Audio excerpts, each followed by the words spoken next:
Meus amados, vamos abrir a palavra do Senhor, nosso Deus, no Salmo de número 126. Salmo de número 126. Você que está em casa também, por favor, abra a sua Bíblia e nos acompanhe esse texto tão maravilhoso da palavra de Deus. Salmo de número 126.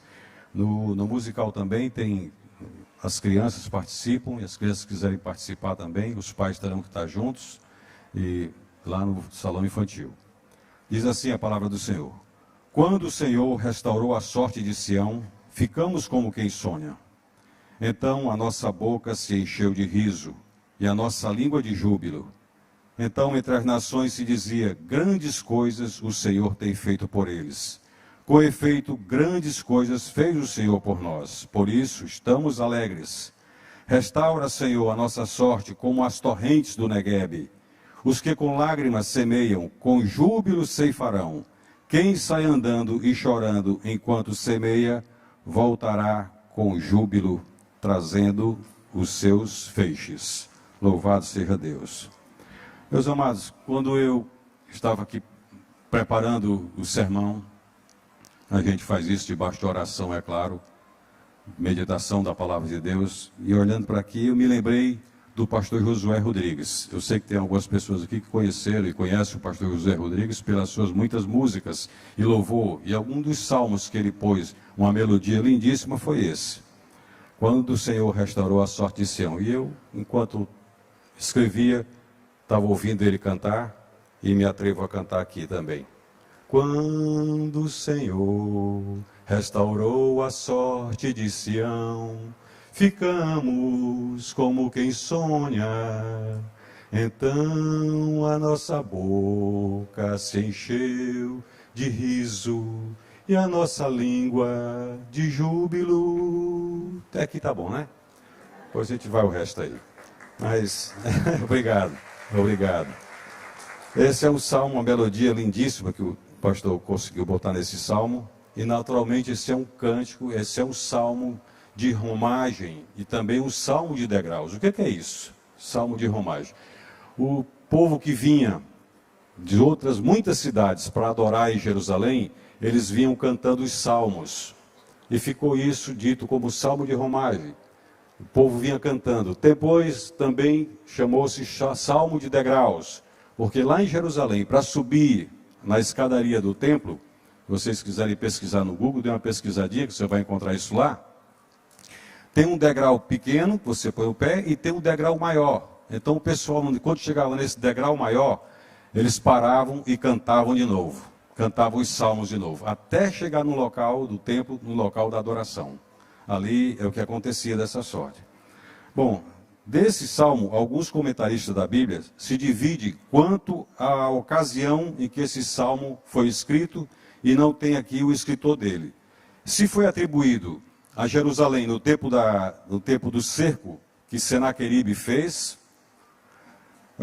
ou do rei da Síria na época, no tempo do rei Ezequias em Judá, ou se foi pelo exílio da Babilônia, quando o pessoal saiu pelo exílio da Babilônia. Dando uma pesquisada nisso aqui, deu-se para ver claramente que isso aqui estava muito mais ligado ao exílio da Babilônia do que o cerco de Senaqueribe tinha feito em Jerusalém, naqueles dias lá do rei Ezequias. E o que aconteceu lá?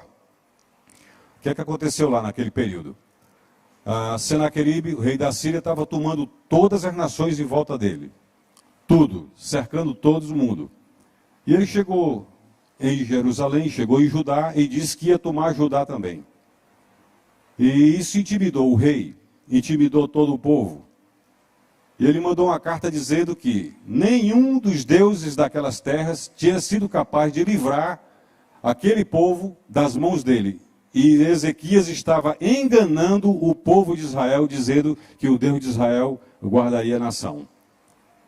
Ezequias pegou aquela carta, foi até o Senhor, diante do templo, chorou diante dele, leu aquela carta todinha de afronta. O Senhor disse: Ezequias, essa guerra é minha. E assim aconteceu.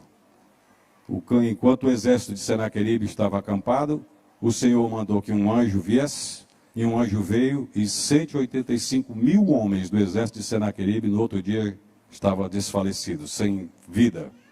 E eles tiveram que ir embora. Então, E o outro ponto aqui é exatamente a questão da Babilônia. Quando o povo foi levado cativo para a Babilônia. O povo de Israel, irmãos queridos, quando esteve no Egito, eles não foram para lá como escravos.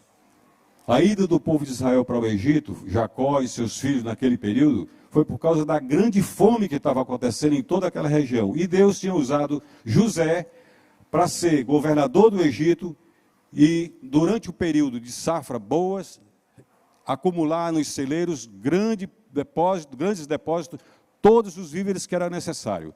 E quando o pessoal, a família dele, teve a necessidade de adquirir alimentos, veio para o Egito. E naquela época ele, governador, falou com o faraó, e o faraó deu uma boa terra para o povo de Israel, e o povo de Israel cresceu, se multiplicou. Chegou no tempo em que eles saíram do Egito, já libertos da escravidão, a 2 milhões e 200 mil pessoas aproximadamente. Era muita gente. Entrou 70 pessoas e saiu 2 milhões e 200 mil. Então, esse povo, quando saiu do Egito, lá eles estavam escravos, porque o rei, no tempo, já não conhecia mais quem era José e não se importava com a história. E escravizou o povo. Mas o Senhor providenciou para que o povo fosse tirado da escravidão. E o povo de Israel saiu de lá. No deserto, o povo de Israel viu maravilhas do Senhor, viu grandes coisas do Senhor. A única nação no reino existente na terra e em todo o mundo que viu aquele mar vermelho se abrir e eles passarem a pé enxuto. 2 milhões e 200 mil pessoas aproximadamente passaram a pé enxuto. Ninguém jamais sobre a terra viveu tal momento. Ninguém sobre a terra viu tantas maravilhas como o povo de Israel viu. As 10 pragas no Egito. Mas também enquanto passavam no deserto, aquele deserto árido, sem vida, Deus mandava uma comida que veio do céu, comida dos anjos, como diz a palavra de Deus. Comida dos anjos. Maná. Eles comiam maná. Estavam hidratados e estavam nutridos. O único povo da terra que viu durante o dia uma grande nuvem que cobriu o sol, para que eles não crestassem a pele. E à noite ficava como uma lâmpada dessa, brilhando. O único povo da terra que viu tal coisa. Maravilhas e maravilhas. Mas esse povo mais tarde pecou contra o Senhor. Esse povo mais tarde pecou contra o Senhor. Chegou uma hora que ele disseram assim: chega dessa comida vil, chega, não queremos mais. Queremos voltar para o Egito. Enquanto eu escrevi isso aqui, eu estava meditando e disse: meu Deus, quanta gente de nossos dias, nos nossos dias, experimenta a graça, a misericórdia de Deus, o perdão de Deus. Na hora que tem um encontro pessoal com o Senhor, na hora que recebe uma ministração, uma oração, sai aquele peso absurdo de sobre os ombros, sai aquela culpa da mente, e de repente ela está livre, completamente livre, e louvando a Deus por isso. E de repente quer voltar para o Egito, esquece da graça, esquece da misericórdia. Aparece rancor no coração, ódio, aparece tanta coisa de volta e quer voltar para o Egito. O povo de Israel queria voltar para o Egito para comer as carnes do Egito, abandonando aquilo que Deus tinha dado a eles. Simplesmente dizendo: não queremos mais. O Senhor se irou, é claro. E lá no deserto, quando Deus tinha separado as cobras, as serpentes, as víboras para não picar o povo, o Senhor liberou essas víboras. E as víboras vieram, mordiam o povo. Quando os príncipes de Israel souberam que tinham pecado contra Deus, chegaram com Moisés e disseram: Moisés, fala com o Senhor. Nós pecamos contra o Senhor, fala com ele. E assim Moisés falou com o Senhor disse: Moisés, levanta ourives aí, e manda fazer uma serpente de bronze bem grande, pendura numa haste bem alta, e dá que todo o povo que for mordido pelas víboras, e chegarem aqui no centro do arraial e olharem para essa serpente de bronze, serão curados do veneno das cobras. E assim Moisés fez, e o povo fazia. O povo era picado pelas cobras, saía das suas casas e vinham até o centro do arraial, olhava para aquela cobra de bronze e simplesmente voltava curado.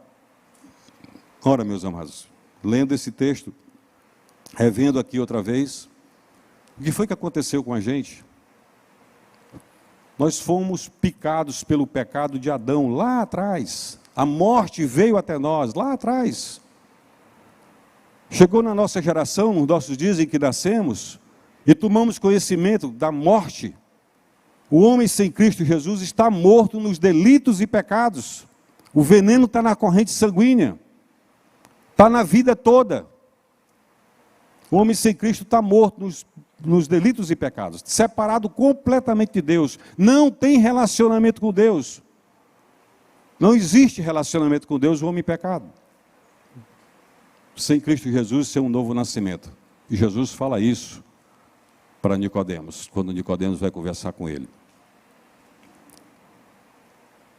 O certo é que o Senhor providenciou também a cura. Deus providenciou também a cura. Para nós, na nossa geração, no nosso tempo. Daqui a pouco eu vou falar um pouco mais disso aqui na frente. O certo, meus amados irmãos, é que o povo de Israel foi levado cativo para o cativeiro. Foi para o cativeiro, porque pecou contra Deus. E Deus usou mais tarde um rei chamado Ciro, e que em 537 anos antes de Cristo, também o grande servo do Senhor, o profeta Isaías, havia profetizado que o povo ia ser liberto. O profeta Isaías anunciou isso. E a palavra de Deus testemunha a respeito dessa situação toda da libertação do povo de Israel do Egito, da escravidão lá à frente depois.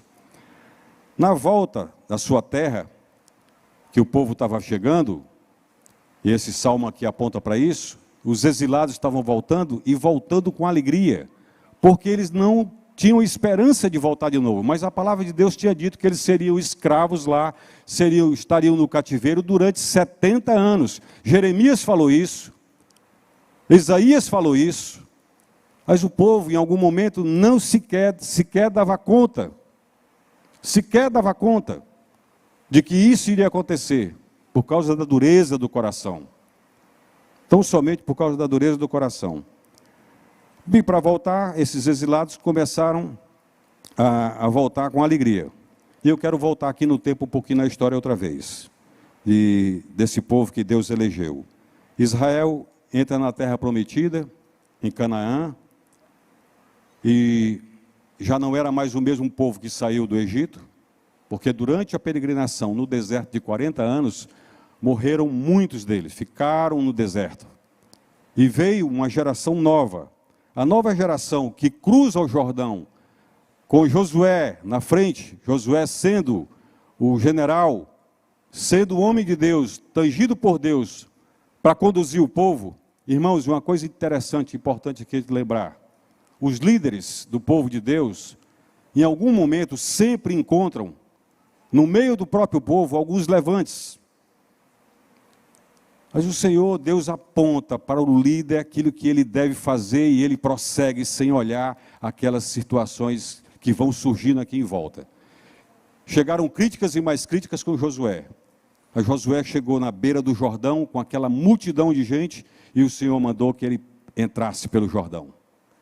E as águas do Jordão se abriram. Era um rio bem menor do que o nosso aqui, o Rio Negro, muito bem menor.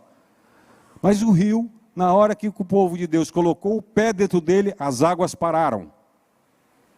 Cessaram. E está escrito aqui na palavra de Deus que em 3 situações o rio Jordão foi parado também. 3 situações. A primeira foi quando o povo de Israel entrou na terra. Tomou posse dela. A segunda, mais tarde, foi com Elias e Eliseu. Elias tirou a capa dele, tocou na água e a água parou. E eles passaram a pé enxuto para o outro lado. Depois que Elias foi tomado pelo Senhor, a carruagem de fogo parou e tomou Elias e levou consigo. Em seguida Eliseu vai voltar e pega a capa de novo e toca na água. O rio Jordão para outra vez, para que ele possa passar a pé enxuto. O povo de Israel experimentou e viu grandes coisas. Quando esse povo de Israel passa o rio Jordão e entra na terra prometida, a primeira coisa que eles encontram para essa nova geração que estava chegando ali agora, e ver as coisas e as maravilhas de Deus, é a grande cidade, a grande muralha de Jericó. É a primeira coisa que eles se deparam. E o Senhor dá instruções para Josué, para que da forma como o Senhor orientou, eles fizessem, e aquelas muralhas iriam cair. Aquela geração que estava entrando, viu essa maravilha acontecer. A segunda maravilha. A terceira foi tomar e conquistar a terra. O Senhor tinha prometido a Abraão que por onde Abraão passasse, onde Abraão tocasse o pé naquela terra todinha, aquela terra seria sua possessão, dele e da sua geração. E assim foi. Eles tomaram a terra. A geração de israelitas que conquistaram a terra prometida permaneceu fiel. Essa primeira geração permaneceu fiel. A segunda geração permaneceu fiel ao Senhor. E ficou ali diante do Senhor. Mas a terceira geração, essa rompeu a aliança. Essa não se importou com a história. Não se importou com aquilo que os pais contaram. Essa geração se entregou à idolatria do povo da terra que estava lá. Se entregaram à idolatria. Esse mesmo povo que se entregou à idolatria, e é muito importante que a gente aqui agora fale um pouco para os nossos filhos, meus amados irmãos. Nossos filhos. É muito importante que nossos filhos, que veio da nossa vida, da nossa geração, eles continuem sendo ensinados pelo Senhor. Deuteronômio capítulo 6, tem lá uma instrução completa que o Senhor dá ao povo de Israel e passa até nós para que nós passemos aos nossos filhos. Em primeiro lugar, nós saibamos, para em segundo lugar, ensinar nossos filhos, para que eles não se desviem do caminho do Senhor, não deixem de receber a bênção do Senhor quando ficarem adultos ou quando ficarem velhos. Instruções para nós e nossos filhos. E no Salmo 78, o escritor é Asaf, ele escreve assim: escutai, povo meu, a minha lei, prestai ouvidos às palavras da minha boca, abrirei os lábios em parábolas e publicarei enigmas dos tempos antigos. O que ouvimos e aprendemos, o que nos contaram nossos pais, não encobriremos a seus filhos. Contaremos à vindoura geração os louvores do Senhor e o seu poder e as maravilhas que fez. Louvado seja Deus. Nós temos que educar nossos filhos ensinando dia e noite a palavra de Deus a eles. Educando dentro das nossas casas. Não é a escola que educa nossos filhos. A educação é dentro das nossas casas. Somos nós, os pais, que ensinamos, oramos com nossos filhos, lemos a Bíblia com eles. Somos nós, para que essa geração não se perca. Essa geração, terceira geração de Israel, se perdeu todinha. A ponto, meus amados irmãos, de fazerem idolatria dentro do templo. E quem fazia isso lá? Sacerdotes, dentro do templo, praticavam idolatria. Ora, é claro, assim como Deus mandou as víboras lá no deserto, Ele mandou também agora que aquele povo fosse levado para o cativeiro. Fosse levado para o cativeiro, e assim aconteceu. Nossos filhos não precisam passar pela experiência amarga de experimentar o mundo. É claro que nós criamos para que eles enfrentem o mundo, mas eles não precisam experimentar as coisas do mundo, não precisam experimentar as coisas da carne e não precisam cair nas armadilhas de Satanás para que eles sejam amarrados e levados cativos durante tantos anos. Nós temos que fazer o nosso trabalho hoje, ensiná-los para que eles não sejam amanhã levados em cativeiro. Alguns são levados em cativeiro, outros fazem seu próprio cativeiro. Muita gente faz isso também. O certo é que o povo de Israel aqui transgrediu, foi para a idolatria, não deram ouvidos à lei do Senhor, e tampouco deram também descanso à terra.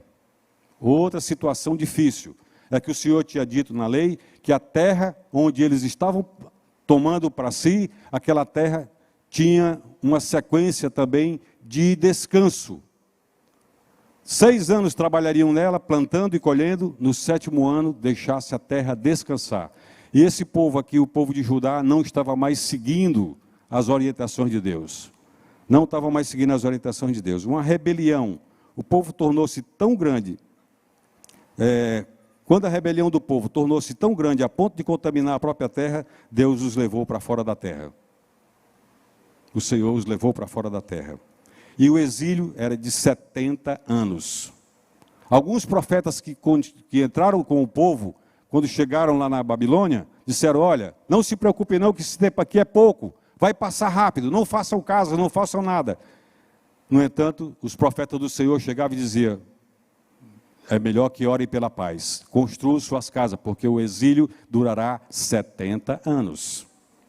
E assim foi, cumpriu-se a palavra do Senhor. Daqui a pouco, para levar esse povo para o cativeiro, quem Deus usou? E a palavra de Deus diz que o Senhor usou o seu servo Nabucodonosor, lá da Babilônia. Ele sai da Babilônia e vem e toma o povo em Jerusalém, tira de lá, arrebenta com a cidade toda, arrebenta com o coração pulsante do povo de Israel, que era o templo onde o povo adorava.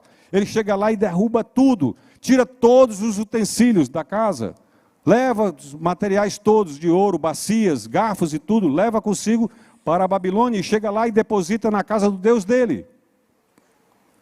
Ora, meu Deus,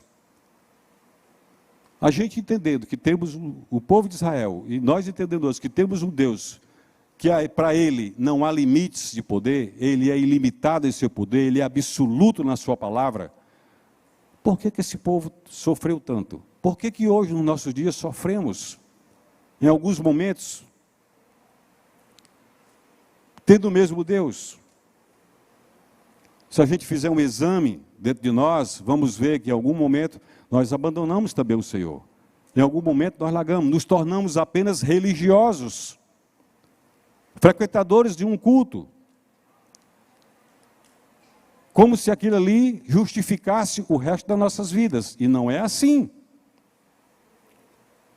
Nós não precisamos ser religiosos, mas precisamos ser adoradores, como o Senhor Jesus falou com aquela mulher de Samaria, e disse para ela que o local de adoração não era nem naqueles montes, nem tampouco em Jerusalém, mas o Senhor viria procurar os verdadeiros adoradores que o adorassem em espírito e em verdade. O nosso culto é contínuo, o nosso louvor é contínuo, a nossa vida é contínua perante o Senhor, em vida de santidade, de glorificação ao seu santo nome.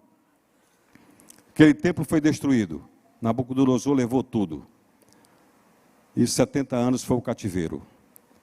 Mais tarde foram libertos, completou o tempo, foram libertos, libertos do mal. E eles mal podiam crer o que estava acontecendo, e por essa razão o Salmo vai dizendo assim, a respeito disso. Estamos como quem sonha. Ora, meus amados, quando nós temos o encontro pessoal com Jesus, aquele momento que eu falei agora há pouco, é tão maravilhoso você poder se ver completamente livre. Você saia pregando o Evangelho para quem você encontrar, falando da glória de Deus, falando da libertação, falando da vida. A gente sai empolgado, e canta, e louva, e adora, e não se importa se alguém tem um grau de intelectualidade muito superior a dele. Não se importa com isso, porque importa pregar o Evangelho do Senhor Jesus, as boas novas de salvação, as boas novas de libertação. E a gente sai cantando. E o povo de Israel, quando saiu do Egito, da escravidão, eles saíram exatamente, quando saíram da Babilônia, saíram exatamente com essa mesma alegria, saíram saltando, dizendo assim, não é possível, será que nós estamos sonhando? Será que isso é verdade? O que está acontecendo de fato conosco hoje, isso é verdade? Era saindo do cativeiro, todo um povo. Estava prometido nessa palavra do Senhor, pelos profetas Isaías, pelo profeta Jeremias, que haveria o segundo êxodo. Mas isso era bom demais para ser verdade, e eles estavam experimentando isso. Durante longos anos de espera, haviam sonhado voltar para casa, e agora era realidade. A realidade estava acontecendo. Em sua graça, Deus os havia perdoado, como o Senhor nos perdoa hoje. Oh, meus amados irmãos, não há pecado que o Senhor não perdoe. O Senhor diz aqui, pela graça sois salvos, mediante a fé. Isso não vem de vós, é dom de Deus. Pela graça sois salvos. Nós não colaboramos em nada para a nossa salvação. O Senhor que nos ama, que separou essa geração toda para Ele, Ele nos dá a salvação de graça, o perdão de graça. Nós não participamos da nossa salvação, Ele simplesmente nos dá, é dom de Deus. Qualquer coisa que façamos, depois de recebermos essa graça, essa misericórdia, essa bênção de Deus, a salvação, qualquer coisa que façamos ao nosso semelhante, o Senhor também providenciou tudo isso para que nós fizéssemos. Um copo com água que a gente dá para alguém, Deus preparou aquela pessoa para receber o copo com água, e eu de entregar o copo com água, e o nome dele ser glorificado. Nada vem de nós, tudo vem do Senhor. Deus providenciou para Israel todas as coisas, o povo eleito, e Deus nos elegeu em Cristo Jesus da mesma forma. Meus amados, o povo de Israel lá no cativeiro, na Babilônia, o povo da terra chegava com eles e dizia assim: vocês pararam de cantar? Vocês não cantavam tanto lá em Israel? Vocês não faziam os cânticos de romagem? Vocês não cantavam nos degraus? Por que vocês não voltam a cantar aqui? Por que vocês não cantam aqui também? E no Salmo de número 137, de 1 a 5, está escrito lá, e eu mais uma vez lembrei do pastor Josué, que ele fez uma melodia muito linda para esse Salmo. E ele canta esse Salmo também, muito lindo. Mas agora o povo estava triste, porque não cantava mais. E eles eram instigados a cantar. Ou porque gostavam de ouvir os cânticos de Israel, os cânticos de Sião, ou porque estavam dizendo assim: olha, simplesmente canta aí, vocês não são os bons, vocês não são os adoradores do Deus verdadeiro, por que vocês não voltam a cantar? Observando isso aqui, meus amados irmãos, a gente, quando está vivendo afastado da presença de Deus, os homens e mulheres afastados da presença de Deus, que experimentaram lá atrás a glória e a graça do Senhor, quantos não conseguem mais cantar? Quantos não conseguem mais orar? Quantos não conseguem mais ler a Bíblia para ir entendendo o que está escrito na palavra do Senhor? E chega alguém e diz: vai ler a Bíblia. Não consigo ler. Vai orar, não consigo orar. Vamos cantar, não consigo cantar. Está preso, amarrado aqui dentro. O povo de Israel agora, quando chegou livre do cativeiro, estavam gritando, rindo, cantando. Chegaram dentro de Jerusalém na maior alegria do mundo, na viagem de lá para cá, andando a pé durante semanas e semanas, entrando até meses, vinham cantando, vinham salmodiando ao Senhor, dizendo: isso aqui é um sonho, é realidade, nós estamos chegando na terra de volta. Estamos chegando na terra de volta. E o testemunho que estava acontecendo é que um testemunho maravilhoso da promessa de Deus estava se cumprindo naquele povo. A promessa de Deus estava se cumprindo. Após 70 anos, eles estavam de volta, entrando na terra prometida de volta. E as nações vizinhas, como diz o texto da palavra de Deus que nós acabamos de ler, algumas das quais odiavam Israel, ficaram atônitas. Elas ficaram atônitas com esse acontecimento. E elas mesmas confessaram publicamente que o Deus de Israel havia feito grandes coisas pelo seu povo. Grandes coisas, porque não esperavam que o povo voltasse. E o povo estava voltando. Os judeus responderam também que, de fato, Deus havia feito grandes coisas por eles e deram glórias ao Senhor. A promessa de vida estava acontecendo, eles estavam de volta. O cativeiro havia terminado e os judeus recebiam as bênçãos de Deus para a terra que eles estavam entrando outra vez. Estavam entrando na terra prometida outra vez. Agora, nem todos aquele povo veio de uma vez. Nem todos. Os judeus deixaram a Babilônia, pois apesar de muitos terem voltado durante o reinado de Ciro, outros regressaram no tempo de Dário, ou Dario, e posteriormente no tempo de Artaxerxes. Só depois. É que veio uma turma, veio outra. Uma veio, restaurou os muros, restaurou o templo, outra depois veio, e veio chegando de um por um. Todo mundo veio voltando para a terra prometida. E é claro que chegando nela, tiveram que pôr as mãos à obra, pôr as mãos no trabalho, como o texto que nós lemos aí está escrito. Foram trabalhar. Era importante que o povo voltasse para a terra e pusesse a mão nas obras, a mãos à obra. Mas também era importante que Deus abençoasse o trabalho deles.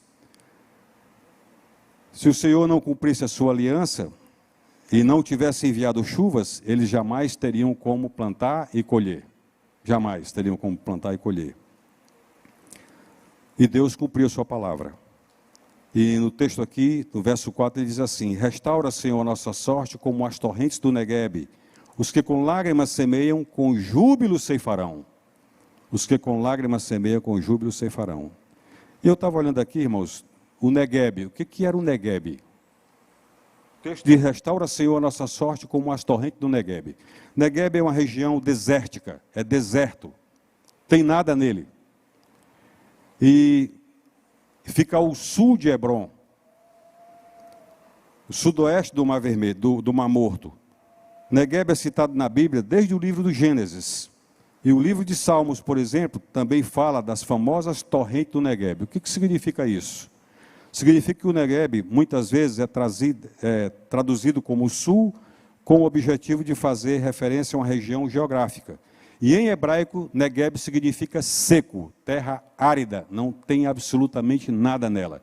Mas aqui o Salmo diz: restaura, Senhor, a nossa sorte como as torrentes do Neguebe. De repente, o Neguebe deixa de ser árido para ter torrentes, água, muita água. E nas estações da chuva, havia torrentes que corriam pela essa região seca, desprovida de nada, desprovida de tudo, não tinha absolutamente nada. E esse Salmo 126 nos faz ver que as torrentes do Neguebe acontecia de vez em quando.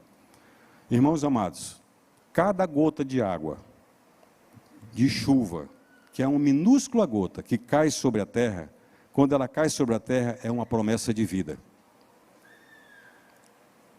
Cada gota de água que cai sobre a terra é uma promessa de vida. Quem conhece o Nordeste brasileiro sabe o quanto significa uma chuva. Sabe o quanto significa agora essa transposição do rio. Importante para a lavoura, porque a água traz vida. A água traz vida. Cada gota d'água é muito importante. E quanta bondade do Senhor em mandar a chuva para o povo, para que eles pudessem plantar e colher. E como é importante que o povo de Deus peça e ore por chuva nas suas vidas. Chuvas de bênçãos. É importante que o povo de Deus entenda isso, que o povo de Deus ore e peça suas bênçãos e se preparem para receber.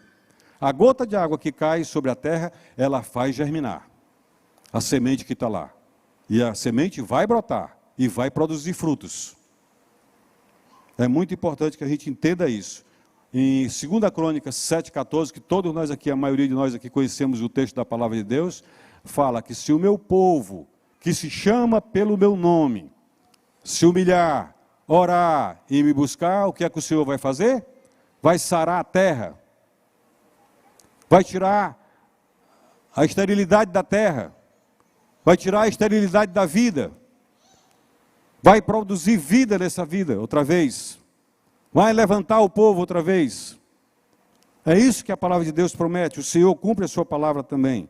E nas Escrituras, meus amados, água potável é uma figura do Espírito de Deus, do vigor restaurador que Ele concede àqueles que o buscam. É uma parte aqui da teologia.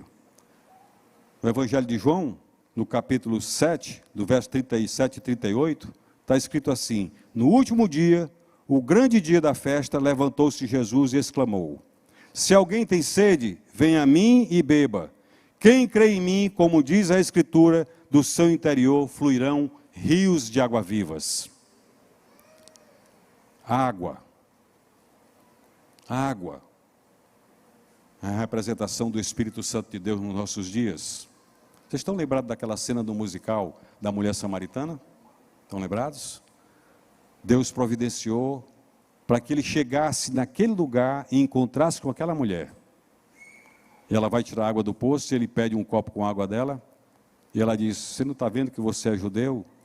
E nós não nos batemos muito bem? Como é que você pede água da mulher samaritana? Como? E o Senhor, na conversa com ela, disse: se você soubesse quem te pede essa água, você pediria, e eu lhe daria água viva. E ela vai e diz para o Senhor: Senhor, dá-me dessa água. Aí o Senhor fala com ela e diz assim: vai, chama teu marido. E ela hesita naquela hora de chamar o esposo, e o Senhor sabia. E ela disse: eu não tenho marido. O Senhor disse: pois é, 7 você já teve, e o que tem agora não é seu. E ela de repente olha para ele e diz: vejo que tu és o profeta, vejo que tu és o Cristo prometido. E ela se identifica ali com o Senhor. Ali a cura, a libertação, ali chegou água, a água viva, e ela sai dali agora descedentada, glorificando a Deus, e vai na cidade e publica para toda a cidade que Jesus, o Cristo, estava lá no poço. E a multidão de homens vem, identifica o Senhor Jesus, é identificado com ele, e pede para que o Senhor não se afaste, que ele continue falando e deixando que essa água descedentasse a vida de muitos ali. Hoje, meus amados irmãos, essa mesma água está à disposição de todos. Mesma água. O mesmo Jesus. Clamando até: vinde a mim, todos os que estáis cansados e sobrecarregados, e eu vos aliviarei. É assim que o Senhor fala. Quem crê em mim, se alguém tem sede, venha a mim e beba. Quem crê em mim, como diz a Escritura, do seu interior fluirão rios de água viva. Acabou a sequidão. Acabou a sequidão. A gente começa a falar de Jesus espontaneamente, começa a dar glória a Deus espontaneamente, começa a louvar a Deus espontaneamente, sai glorificando ao Senhor por todos os lugares espontaneamente. Até nos seus carros bota avisos de Jesus está voltando, bota avisos, Jesus te ama, porque aquilo é natural na vida de glorificação, numa vida de alegria, pela libertação que houve, pelo rio que está fluindo agora dentro de cada um de nós. Não pela religiosidade, mas pela experiência de ter uma relação íntima com o Senhor. O remanescente que regressou havia passado por períodos difíceis? Sim. Irmãos queridos, sexta-feira agora no culto de oração lá na central, um irmão estava falando que o fato de nós termos um encontro pessoal com Jesus não significa dizer que nós vamos viver num mar de rosas. Não significa dizer que vamos viver num mar de rosas. Não significa dizer que nós não vamos ter afrontas. Teremos afrontas, sim. Não significa dizer que agora acabou-se os problemas. Não, isso não é verdade.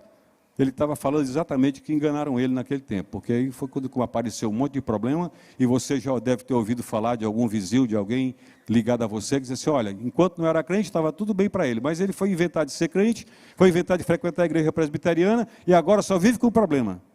Já ouviram isso? É claro.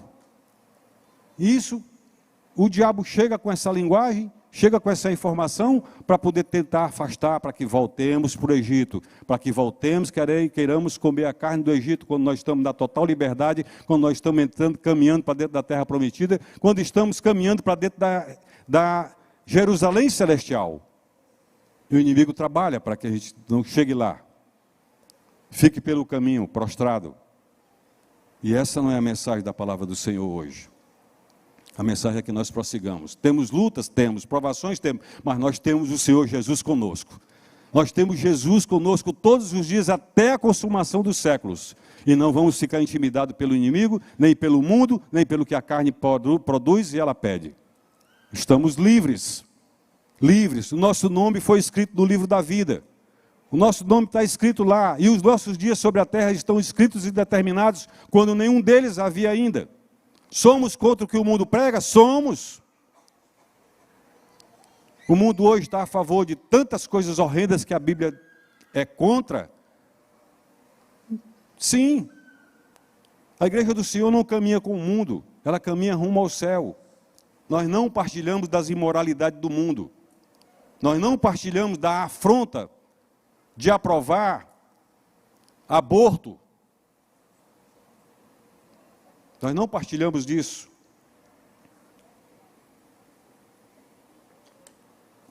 Mas o mundo está dizendo, é normal, é natural. A mulher tem direito ao seu próprio corpo, fazer com o corpo o que quiser. Eu não quero aqui afrontar as mulheres essa noite, mas a palavra de Deus nos diz no Salmo 139, que o Senhor nos viu substância ainda informe. quando no oculto fomos formados, entretecido como das profundezas da terra. Ali é uma vida, é um espírito que Deus mandou ali para dentro. A vida não depende de um homem e de uma mulher, de um espermatozoide e de um óvulo. A vida vem do Senhor. E é Ele quem dá a vida, é Ele quem tira a vida. Nossos dias foram escritos e contados quando nenhum deles ainda havia, determinados. E nós não vivemos nem uma hora a mais, nem vivemos uma hora a menos. E se Deus hoje está nos chamando de volta, dizendo assim, meu filho, saia do cativeiro, venha para cá, venha de novo para o convívio, venha de novo para o louvor, venha de novo para a adoração, venha de novo para a consagração, venha de novo para o relacionamento de intimidade comigo. Deus está chamando? Tá. Então corramos para Ele. Corramos para Ele. Nos abandonemos aquilo que tenazmente nos segura. Joga tudo, joga a roupa fora, joga tudo e se aproxima de Deus. Deus prometeu que enviaria chuvas e colheita, prometeu. Está escrito em Ageu, capítulo 2, verso 15 ao verso 19. E se o povo fosse fiel às estipulações da aliança, Deus certamente cumpriria as suas promessas. E Deus cumpriu. Os grãos, está escrito aí na Bíblia, que semeavam chorando. Tinham poucos grãos, chegaram com poucos grãos. E é claro que se eles pegassem aqueles grãos e deixassem em casa para moer e fazer o pão de cada dia para o dia seguinte, os filhos iriam comer aquele pão. Mas é certo que se eles plantassem aquela semente, os molhos da colheita seriam superiores àquilo que foi plantado. Quando você planta uma semente de manga, por exemplo, você não vai colher uma manga porque plantou uma semente de manga. A mangueira vai crescer, vai brotar e vai dar muitos frutos. Você vai colher muitos frutos. Um grão de trigo, quando plantado, ele também dá muitas vagens. Muitas e muitos grãos em cada vagem. Não é somente um. Então, meus amados irmãos, nós não estamos plantando numa terra seca, nós estamos plantando numa terra molhada, uma terra fértil, que o Senhor mandou chuva para ela e pode plantar, que vai colher. Chorando, muitas vezes a gente chora, muitas vezes a gente clama a Deus pela uma vida preciosa, chora por elas. Deus prometeu que daria de volta? Prometeu sim. Não podemos colher sem antes haver semeado. E a semente deve ser regada com lágrimas e orações. Lágrimas e orações. Vocês lembram da passagem do texto da palavra do Senhor Jesus, que ele diz que o homem plantou, aí veio o inimigo e plantou no meio do trigo, plantou o joio. Os discípulos chegaram e disseram, Senhor, tem joio no meio da plantação, tem joio. Quer que arranquemos agora? O Senhor, não arranque agora não. Deixa para o período da colheita. Por que o período da colheita? Por que o Senhor falou isso para o período da colheita? Sabe por quê, meus amados irmãos? Porque é no período da colheita, quando o grão do trigo está completamente pronto para ser colhido, ele fica totalmente diferente daquilo que é o joio. O trigo, pelo peso dele, ele cede, e o joio fica em pé, não cai. O trigo cede. E quem conhece a plantação de trigo sabe arrancar exatamente o trigo. E a Bíblia fala que o trigo vai para o celeiro, o joio vai para o fogo. No meio da igreja tem as duas coisas? Tem. Mas a semente é diferente. A semente do trigo é diferente, porque ela cresce e ela dá um fruto.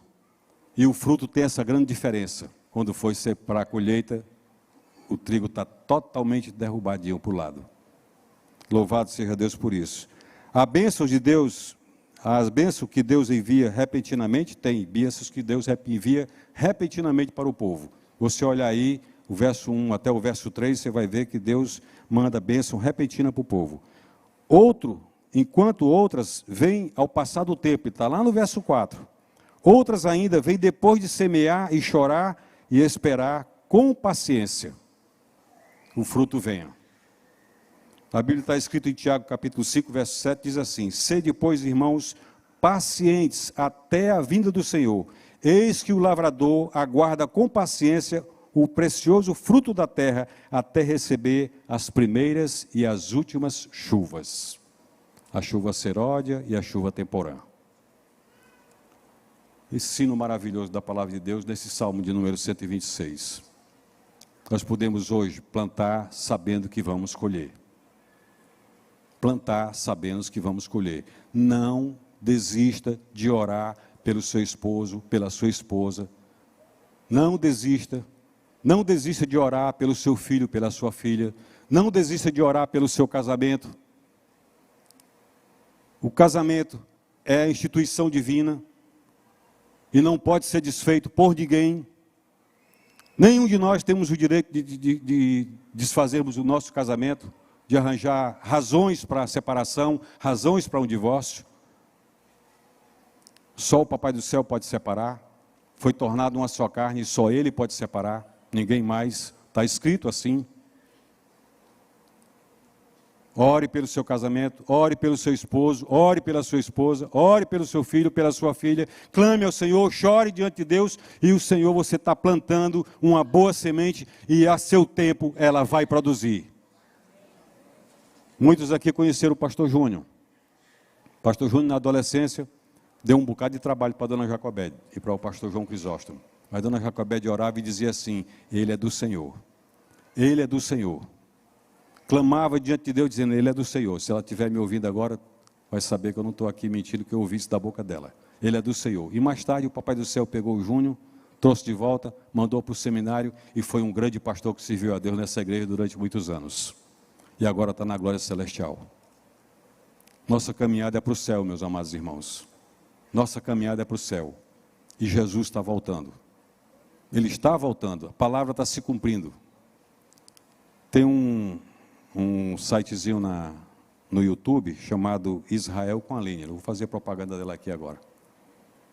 Mas lá, ela outro dia estava mostrando que os utensílios do templo, todos os utensílios do terceiro templo, está tudo pronto.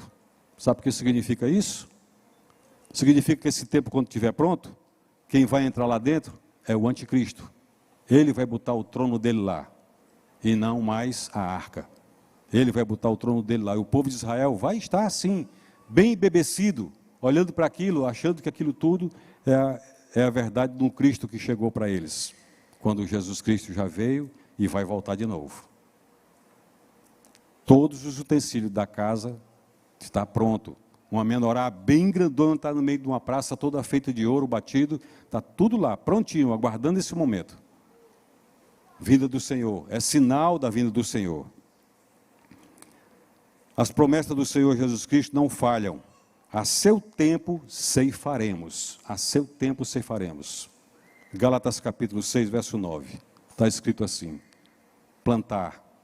E hoje, meus amados irmãos, essa mensagem aqui, da palavra do Senhor, nesse Salmo de número 126, é exatamente o Senhor dizendo assim: sai do cativeiro, chegou a hora, acabou. Não precisa mais ficar aí. Pode voltar. Venham agora. E o decreto, quem baixou esse decreto foi ele mesmo. É ele mesmo dizendo para o povo: volta, pode voltar. Então, meus amados irmãos, quantos de nós na caminhada não esfriamos? Quantos de nós na caminhada fomos enganados pelo mundo? Fomos enganados. E esse é o momento de voltar. Voltar com alegria, voltar com o coração jubiloso, porque está de volta nas promessas do Senhor. Está de volta nas promessas do Senhor. Perdão de pecados, Deus nos perdoa, nos lava, coloca uma vestidura nova, lava nossas mãos para que nós levantemos diante do altar do Senhor nossas mãos limpas, sem animosidade. Deus faz isso com a gente. E essa noite aqui, em nome de Jesus, eu queria orar com você que perdeu a alegria da salvação, que em algum momento esfriou na sua fé, que em algum momento deixou de observar a graça, a misericórdia, a bondade do Senhor, e que agora está dizendo: é a hora, eu tenho que voltar, eu preciso voltar. Eu não vou pedir para que você venha aqui à frente não, mas vou pedir que você faça uma oração dentro do seu próprio coração, porque aí o Senhor escuta. A palavra de Deus diz que as palavras ainda não nos chegaram aos lábios, e o Senhor já conhece todas. Ele nos sonda e nos conhece. Então feche seus olhos agora um pouquinho, baixe sua cabeça e converse com o Senhor.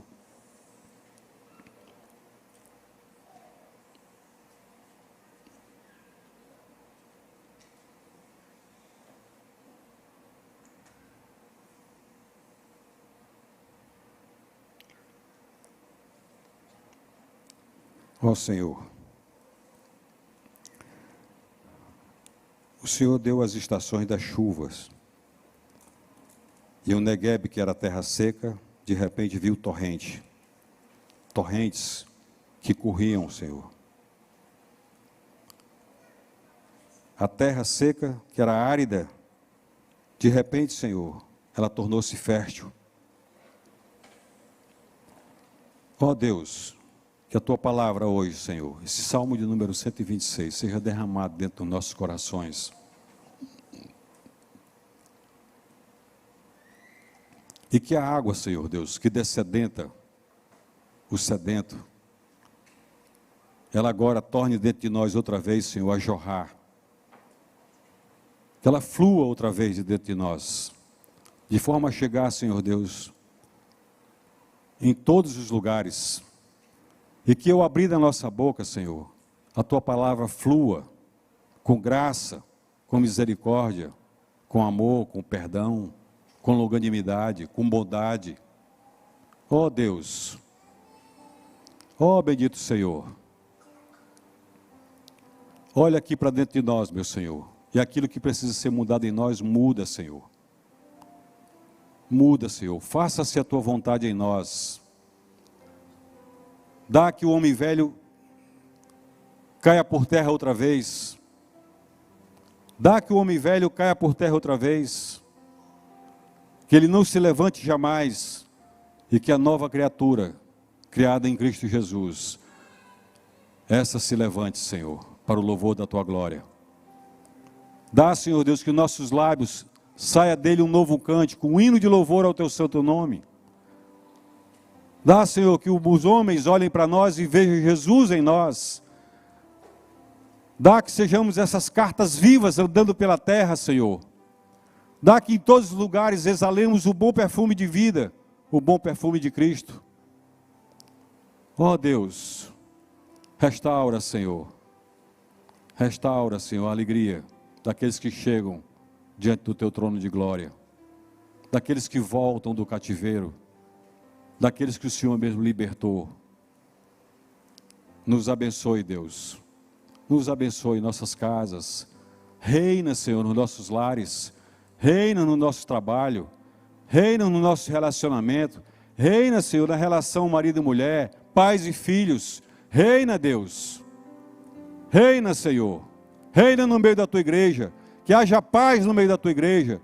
Que haja serviço voluntário no meio da Tua igreja, Senhor. Que o povo se levante glorificando o Teu nome. E que o povo de Manaus, o povo dessa cidade, veja a glória de Deus no meio da igreja presbiteriana de Manaus, Senhor. Dá, Senhor Deus, que se levante aqui um grande exército de oração. Um grande exército de homens e mulheres tementes ao Senhor. Estão prontos a ouvir a glória do Senhor. Ouvir a palavra do Senhor. Ouvir o que o Senhor tem em direção até nós. Dá, Senhor Deus, que esse povo aguerrido se levante. Abençoa, Senhor, esse musical que agrega tantas pessoas, que chama tantas pessoas. Dá que os voluntários que trabalham nesse musical sejam levantados para a glória do Senhor. Nos abençoa, Senhor. Abençoa os grupos familiares, as lideranças que o Senhor levantou no meio dessa igreja. Dá, Senhor Deus, que cada um de nós tenhamos a alegria de abrir nossas casas, de recolher e aceitar a igreja do Senhor que chega, quando nós todos ali somos edificados pelo Senhor e a Sua palavra. Nos abençoe, Deus. Nos abençoe, Senhor. E afasta de nós, Senhor Deus. Afasta de nós, Senhor Deus, o inimigo de nossas vidas. E dá, Senhor, que no meio das tribulações haja esperança. No meio da esperança, Senhor Deus, temos os olhos voltados para o Senhor, não importando com as tribulações, que elas vão produzir esperança. Abençoa, Deus, a Tua igreja, abençoa o Teu povo, pois nós somos marcados pelo sangue de Jesus. Em nós está a marca de Cristo. Louvado seja o Teu santo nome, ó Deus. Nós Te louvamos em nome de Jesus, nosso Salvador. Amém.